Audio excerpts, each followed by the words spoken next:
meskipun seseorang itu bisa berjalan di atas air kemudian terbang, kita harus hadapkan perkaranya dengan petunjuk Allah Subhanahu wa ta'ala dan Rasulnya. Kalau sesuai dengan Al-Quran dan Sunnah pemahaman para sahabat radhiyallahu ta'ala anhum ajma'in, maka itu adalah karomah yang benar dari Allah Subhanahu wa ta'ala. Kalau tidak, maka itu adalah naudzubillah min dzalik dari syaitan atau dengan bantuan jin.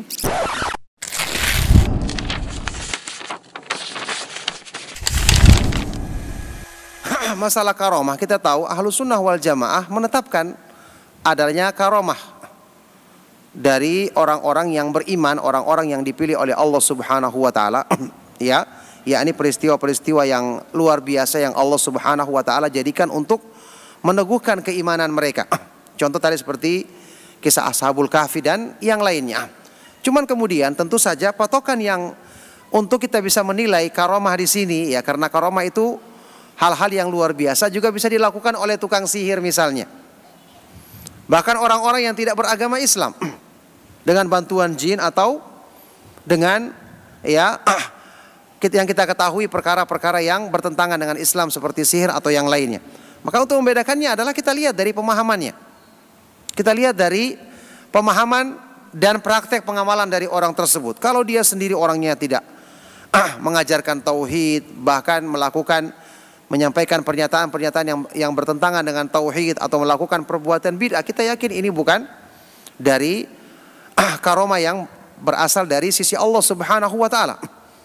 Ya, makanya kata sebagian dari para ulama, kenapa di kalangan para sahabat misalnya karomah itu lebih sedikit dibandingkan para ulama setelahnya, para tabi'in misalnya. Karena di kalangan para sahabat hal-hal yang menguatkan iman mereka lebih besar.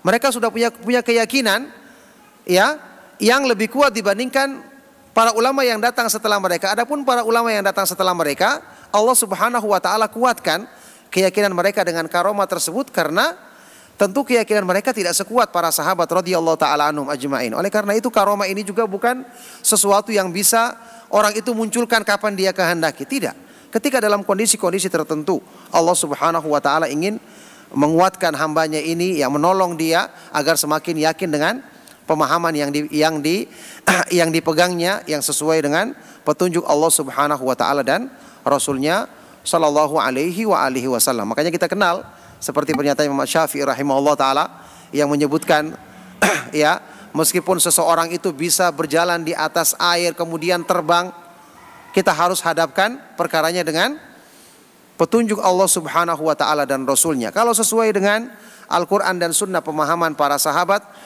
radhiyallahu ta'ala anhum ajma'in, maka itu adalah karomah yang benar dari Allah Subhanahu wa ta'ala. Kalau tidak, maka itu adalah naudzubillah min dzalik dari syaitan atau dengan bantuan jin. Naudzubillah min dzalik. Nah,